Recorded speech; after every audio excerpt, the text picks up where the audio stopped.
Welcome back. You are watching the press preview, a first look at what's on the front pages as they arrive.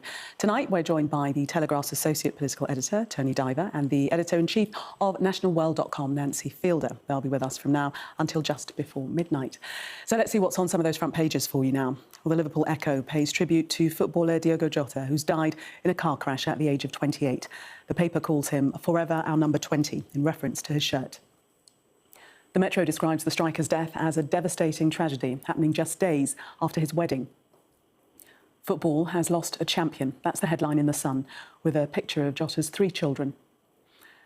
Fans across the world, from Merseyside to Porto, were shocked over the loss of the Portuguese striker. That's on the front of the Daily Express. Jurgen Klopp, the manager who brought Diogo Jota to Liverpool, pays tribute to him in the Daily Star. In other news, the Times reports on Labour's new 10-year plan for the NHS, which will include improvements to the app using AI to give personalised medical advice. The Daily Mail has the same story. The Eye reports that pensioners face a tax hike after the government's U-turn on welfare reforms. The Financial Times reports that leading asset management firms scrambled to buy UK government bonds during the Chancellor's emotional display in the Commons yesterday over fears it would cause them to lose value. The Telegraph focuses on another challenge for the Prime Minister as a former Labour MP teams up with Jeremy Corbyn to create a new party. And The Guardian focuses on the ongoing war in Gaza, saying Israel has increased airstrikes despite hopes of a ceasefire. We're joined tonight by Tony Diver and Nancy Fielder to take us through the papers. Welcome to both of you. A really very, very sad spread of front pages for tomorrow's newspapers, nearly all featuring the footballer Diogo Jota, who lost his life in that car accident in Spain. Nancy. Yeah, I mean, the front of the Liverpool Echo, rightly, is all in black. It's a city in mourning. The world's entire football community is in mourning, but far more importantly, he's just got married to his childhood sweetheart. He has 3 beautiful, very young children. His brother has also died alongside him, and the devastating personal impact on that family and on everybody who knew him. This isn't your sort of typical footballer who was always in the headlines, who you see sort of stumbling out of nightclubs, all the rumours about. This is somebody who everybody who's ever met him says he took time for the fans, he sort of gave back to the communities. He was just a really, really lovely bloke. And I think this morning when the news came through, it came through just as we were having our news conference, and everyone was like, what? Are you shocked? It was only sort of reports at first, and it quickly obviously became true. And I think when it's somebody so famous and so well loved and so skilled at what he does, you feel a little bit like you know them. So Liverpool, absolutely right to go black on the front page, because the city will be completely mourning, as is the whole of Portugal and many, many more people. And so true what you say, Nancy, that people in Liverpool in particular took him as one of their own. You know, we were running clips from fans today, and a woman was saying, you know, I know he wasn't family, but he absolutely felt like family. Yeah, and I think if you look at a lot of these front pages, you can see pictures of those distraught fans. And just on my way here, I was looking at some of the scarves and shirts that have been laid out, not from Liverpool fans, from fans of other teams, but who come to pay their respects. And you can see a lot of the front pages, as you say, have got pictures of their wedding, which was just 2 weeks ago, and the tragic detail that he was intending to fly from where he was in Spain back to the UK, but had ended up driving in order to take a ferry because he had an operation, which meant he couldn't fly, which ordinarily he wouldn't have been taking that journey, but he was, and obviously there was a tragic accident. And we look at the Star next. Fantastic player, great friend and loving husband and father. And it's the, aside from the football, it's the personal story, isn't it? It's the loss for that family, as you say, 11 days after his wedding and 3 very young children. And not very long since they became champions and the whole family came on. And that's always really heartwarming. I find it when the footballers sort of bring the family on and it looks like everybody's truly united. And who could ever imagine that these pictures would then be used in this context so long after? This was man, and he said it in interviews really recently, how happy he was living his dream life. Family was perfect, the wedding was perfect.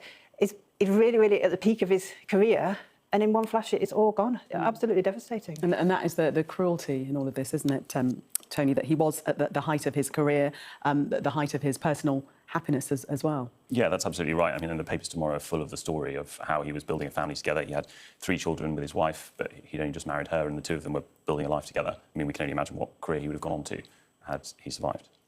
Yeah, truly shocking story, and he will be mourned for many, many months to come. The people of Liverpool, we saw pictures of them laying flowers, the tributes coming in, you know, fast and furious, and just the number of flowers that have been laid this evening already.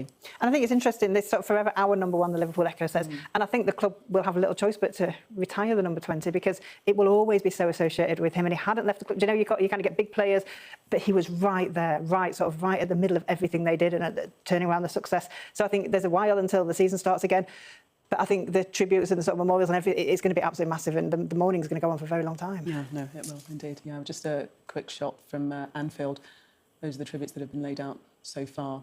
Previously, we were there with our correspondent there speaking to the various people. Tom Parmenter was in those crowds gathering, and a steady stream of people coming throughout. And so many young children. Yes, some in their school uniform, he said, come straight from school. Absolutely, and he sort of played, he was such a big part of the squad. They were quite annoyed when he didn't start matches. You know, it really, I mean, Liverpool loves its football, and I think it's going to take a long, long time to recover. It will indeed, never to be forgotten, they say.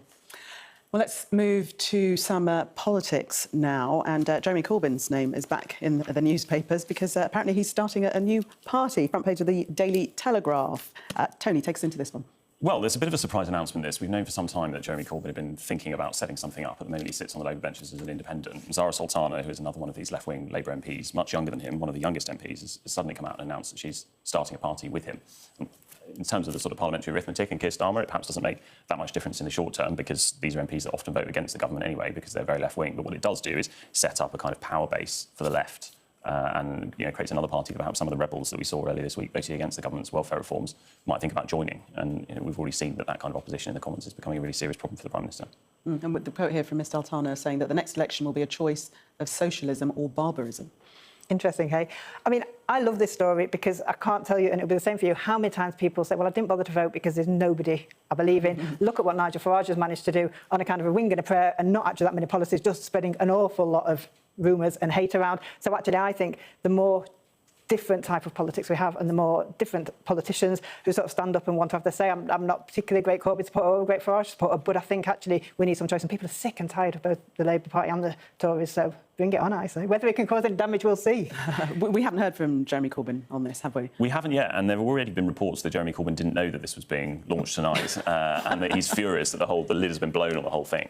I haven't seen any comments from him or whether that's been confirmed, but already it seems that there might be some infighting going on, which is something that we remember so well from So not Corbyn that he didn't know about it completely, but he didn't know that it would be launched tonight. That's the claim at the moment, yeah. Is there also only two members and they've already... Yeah, so far it's the two of them. We shall see how long that lasts and wait for the formal launch of the party. We haven't got a name, have we? No, we haven't got that far. We could run a competition and come up with one, but perhaps we better not. Might be a bit previous to do that. Let's have a look at the FT, and this is sort of the fallout from Rachel Reeves. It wasn't a breakdown, but her crying, or there being some tears in the House of Commons yesterday, and how that affect asset management. Tony? Yeah, well, I think what we're seeing here is the market's reacting to that moment of turmoil. And, of course, people in the Labour government say that the fact that the market's reacted so strongly to the idea that Rachel Reeves will be leaving office shows that she is a trusted chancellor that, that the markets believe in. But, here we see some of the world's biggest asset managers, and you can see why the FT's gone so big on this. Really actually believing that something very serious was going on in the Commons yesterday. And I think this story just demonstrates that the tiniest bit of instability or that picture that we saw of the Chancellor crying behind Keir really moved the markets. It made a big difference. Nancy, do you think it's spin by the Labour Party that actually it's a positive because the markets have stabled and regained ground on the news that she isn't going anywhere? I think they've tried to handle it well today. I mean, she didn't need to. She's in all the pictures. There they are, hand on knee, looking like best friends. There's what looks a little bit to me like an awkward hug from Keir Starmer that should have been there yesterday, but wasn't, but was there today. It's been. Well, he didn't realise. He did say he didn't realise. If it was personal problems that she was suffering that was so intense, I feel like a good boss perhaps should have known that. But hey ho, we don't actually know the circumstances, do we?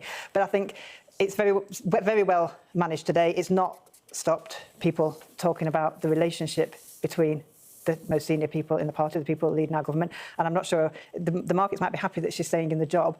Whether sort of the tension and the politics behind the scenes has gone away, I doubt. But no wonder she's smiling today, because actually it's far more important for the markets to have backed her, because it backs Keir into a corner. He's going to struggle to get rid of her now, even if that was the original plan. OK, Nancy and Tony, thank you very much for the moment. We're going to take a break. Coming up, will a revamped NHS app even, really make a positive difference? We'll be discussing that next. Do stay with us.